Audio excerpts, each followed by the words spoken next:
نن سبا چې هر چیرته خبرونه راواوړې، که فیسبوک کې، که انټرنیټ کې، که تلویزیونونو کې، که په رادیو کې، هر چیرته به یو شی درته میلاویږي او ډېر زیات به میلاویږي. هغه به وي کرونا وایرس، کرونا وایرس، کرونا وایرس.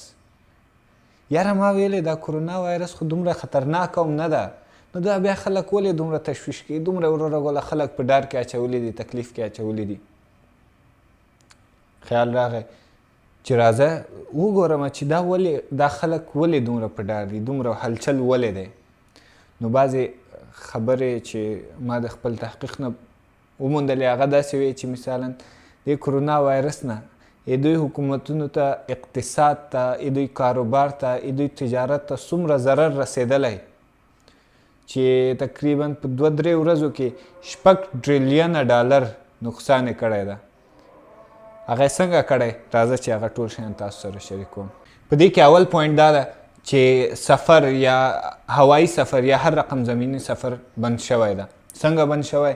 اول ځل چې په چین کې کله دا مرض راغی نو هغې ویلې چې یاره دا مرض خپور نشي، اخوا دې خوا لاړ نشي، نور ښارونو ته، نور ملکونو ته لاړ نشي. نو هغوی د هغې ځای ټول سفر بند کړو. اول هوایي سفر بند کړو، بیا زمینی سفر بند کړو، بیا هغه ټول صوبه چې وه هغې ته ویلې چې یاره دې خلک به بیلي ولې چې په دوی کې دا میکروب ده، خو هغه لاسته رانغی. بیا هغې نه بعد دا مرض نورو ملکونو ته لاړو، نور ملکونو ته لاړو، نور ملکونو هم همداسې هوایي سفرونه خپل بند کړه، بیا زمینی سفرونه ټول بند کړه. همدا نن ورځ په حساب کې که تاسو وګورئ د چین ټولو خلکو سره بارډرې بندې دي، د افغانستان ټول پاکستان سره لارې بندې دي، ایران سره بندې دي، ترکیه همداسې ده، سعودي عرب ټولې لارې بندې کړي. او دې سره څه کېږي؟ خلک چې راځي هغه وطن ته سیاحت کوي، یا چکر لپاره، یا کاروبار لپاره، یا تجارت لپاره هغه بند شي. هغه چې کله بند شو د هغې ملک کې واردات، صادرات، د هغې کاروبار، تجارت، دا ټول شیان بندېږي. خلک مثال په طریقه باندې خلک چین ته تلل، چین نه به یې ډېر رقم موبایلونه شیان راوړه. اوس لاړ شه یو موبایل کمپنۍ کې پوښتنه وکړه چې یار د چین والا موبایلونه څنګه دي، هغه به تا ته خپله حال دا ووایي چې نن سبا څنګه دي. هغې مالونه د چین په ټول جهان کې بند، یا د خارج نه چې څومره مالونه راځي په افغان.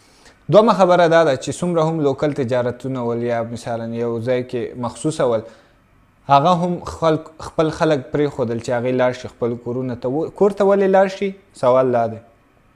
کور ته په دې لپاره لاړ شي که چېرته هغه راځي کار ته، وظیفې ته، هغلته به خلک راټولېږي، او که یو سړی هم هغې کې کرونا وایرس یې هغه به دا وایي چې ټولو خلکو ته ورسېدو. دې لپاره هغو ټولو ویلې چې مثلا تاسو که کار کولی شئ کور نه کار وکړئ، که نه شئ کولی دفترونه بند دي.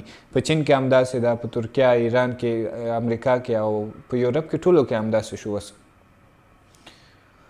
نو دا کار چې کله بندېږي، د هغه کاروبار، تجارت یا فیکټري یا کوم بل شی، هغه تولیدات خو هم بندېږي، هغه پیسې چې راځي هغه هم بندېږي. نو دا خلک چې ورغله څوک د هغوی مزدوران د هغوی پیسې به له کومه کېږي؟ یا به داسې کېږي چې دا کمپنۍ به خپله ورکوي، تر کله به یې ورکوي؟ هغې خو ګټه نه راځي که نه، پیسې به ورغله هغه مصرفېږي، او یا به هغه خلک ورغله تنخواه نه اخلي. چې تنخواه وانخلي هغوی به خپل روزګار به څه کوي؟ خدای نخواسته که چېرته کوم یو داسې مرض ورباندې راځي، کوم یو هسپتال ته ځي، یو ضرورت ورته پېښ کېږي، هغې باندې به بیا څه شی کوي؟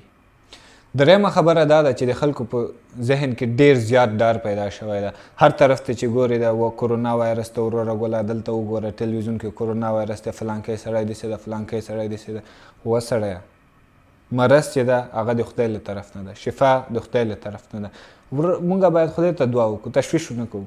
خو په ټوله دنیا کې دا تشویش شته، خلک ډارېږي او خلک د کورونو نه راوځي. هغه وایي چې یاره که چېرته لاړ نه شمه دا میکروب په ما باندې ونه لګېږي. ته زیاتره ملکونه لاړ شه ویې ګوره، هغه داسې دي لکه ورغله یو ویران غوندې ځای نه وي چې چېرته په 100 کالونو کې هم سړی دلته نه وي راغلی. خو هغې نه مخکې هغلته به د خلکو د قدم کېښودلو ځای نه و. خبره ده چې په ټول جهان کې اوس دا خبره شروع شوه چې اجتماعي ټولنې، مطلب کوم خلک چې راټولیږي یو ځای کې، که چېرته هغه سیاسي وي، که هغه ورغله تعلیمي وي، که هغه تجارتي وي، تعلیمي مثلا مکتبونه، پوهنتونونه، دا ټول شیان بند سول. تجارتي ورغله کومه څومره غونډې چې کېدلې، دفترونه، دا ټول شیان بند سول. خلک ورغله یو ځای ته نه راځي، ټول خلک کورونه نه کار کوي. څوک چې آنلاین کار کوي، څوک چې آنلاین کار نه کوي، اوس هغو لپاره غټ مشکل. لنډ مثال یې درته وایم، آی پی ایل همدا نن اعلان وشو چې هغه به نه کېږي، بس بند شو. پاکستان دا اعلان وکړ چې که د هغوی PSL کېږي، میچونه به په داسې حال کې کېږي چې سټیډیم به ټول خالي وي، تماشچیان به هېڅوک هم نه وي، دا پلیر به راځي کرکټ به کوي، میچ به کوي، هغه به بیرته ځي. داسې یو بله خبره دی کې مهمه خبره دا ده چې د خام تیل د عالمي مارکیټ کې ډېر زیات قیمت وغورځېدله.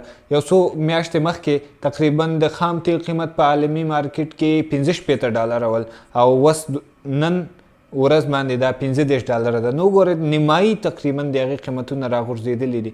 یو خو دا ده چې د کرونا وایرس خلک هم د خلک نه اخلي دومره تیل او دا تګ راتګ بند شوی، دا مصرف کم شوی یو خبره. بل د سعودي عرب او د روس په منځ کې کوم د تیلو په منځ کې اختلافات دي، د هغې له وجې نه هم دا راغورځېدلی. خو دا درته وایم چې د کرونا وایرس افیکټ هم په دې کې شته. او ټول نه غټه خبره عالمي اقتصادي مارکیټ چې ده، کوم ځای کې چې دا سټاک مارکیټ کېږي، انویسټمنټ وغیره پکې کېږي، هغه پرون ورځ او نن ورځ کې ټولو نه غټ ضربه وخوړله. د امریکا ډاو ان جونز ورته وایي سټاک ایکسچینج، هغې نن ورځ دومره ټیټ لاړو چې مثلا 1987 کال کې هغه آخري ځل دومره ټیټ تللی و. هغې سره سره د نورو ملکونو هم زیاترو ملکونو همدغسې تجارتونه کته پورته تللي دي. بیټ کوین ورته وایي چې یو ډېر زیات قیمت و، یو بیټ کوین تقریبا $8,000 ته قیمت رسېده، د هغې قیمتونه اوس تقریبا 4,500 5,000 داسې شاوخوا ته را رسېدلي، هغه هم نیمایي ته را رسېدلي. دې نه یوه آخري خبره دا ده چې بعضې ملکونه اوس بیخي د اقتصادي بحران په خوله کې دي، لکه جاپان. که یو څه وخت همداسې وچلېده چې امکان لري چې همداسې به چلیږي او دا مرض به همداسې خپرېږي، که چېرته دا همداسې وچلېده زیات ملکونه به د اقتصادي بحران شکار شي او ډېره سختۍ سره به بیا هغه د دې بحران نه واپس راځي. خدای تعالی دې مونږ ټول، تاسو زمونږ او تاسو فامیل، ورونه، ملګري، انډیوالان ټول وساتي د دې مرض نه، د شر نه، د امتحان نه. خدای تعالی دې په مونږ ټوله باندې اسانه وګرځوي او دا خبرې خپل ملګرو انډیوالانو سره شریکې کړئ. ډېره زیاته مننه.